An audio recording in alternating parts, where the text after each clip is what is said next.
મંદિરમાં એન્ટર થતાં ગણપત દાદાનું મંદિર છે નાનું એવું, તો તમે દર્શન કરી લ્યો. આંકોર આપણે હનુમાનજી મહારાજ એમના પણ દર્શન કરી લ્યો.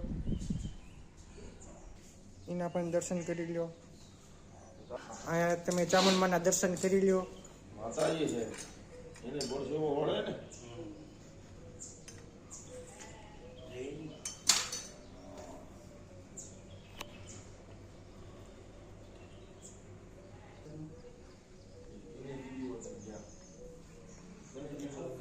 મિત્રો તમને દર્શન કરાયા.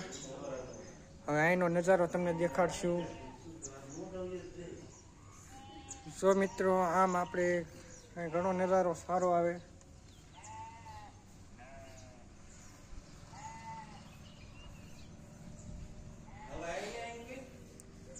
મિત્રો અહીંયા જે જો અમારે માતાજીનું આંગણે જે કામ ચાલુ છે અમુક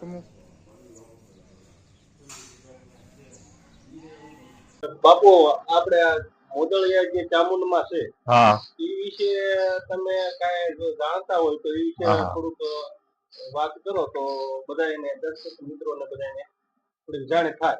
આ મોદળિયા ચામુંડામાં રાસ છે ચોટી રાતી હા અને પાડિયા દરબાર જાતા હતા પૂનમ પૂનમે. પૂનમ જાય પછી આ પગે લાગી દે ત્યારે એને જમવાનો આવતો હતો બરોબર. અને એની 80 વર્ષની ઉંમર થઈ ગઈ, ઘોડા લઈને જતા હતા. પછી એને કીધું કે માં હવે નથી અવાતો. અને નામ હતો એનો મોડું બાપુ નાજા બાપુ પાડિયા દરબારનું. પછી કે માં હવે તારે ભરોસે શું કે ના હારું આવું છું. તો દરબાર આગળ આગળ માતાજી પાછળ પાછળ. માતાજી કીધું શરત એક કે પાછો ફરીને જોઈ જશે તો પછી તું રોકાઈ જશે. અહીં હાલના હાથ પાકી ગયા.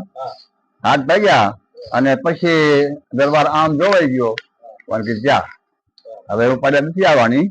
આ પાડિયાદનો ડુંગર આવી ગયો છે. આપણા ભાઈ રાવતભાઈ ખાચરના ડુંગર છે, ત્યાં માતાજી બિરાજમાન છે. લગભગ વર્ષના આશ્રય માતાને બેચ્યા છે ત્યાં. તો માતાજીના આવા કાર્ય માતાજી બેઠા બેઠા હવના કામ કરે છે ને. અને હવને વિશ્વાસ છે એટલે અત્યારે બધા માતાજીના કાર્ય બધા થાય જ છે.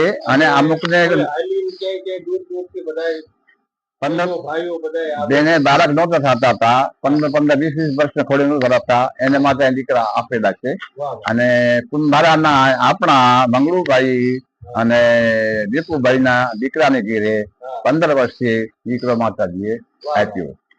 પછી આપણે નંદાળાના મનુભાઈ ડકુભાઈ એને ઘરે 18 વર્ષે દીકરો એને ઘરે માતાજી આપ્યો. અને માતાજી બધાને કામ કરે જ છે.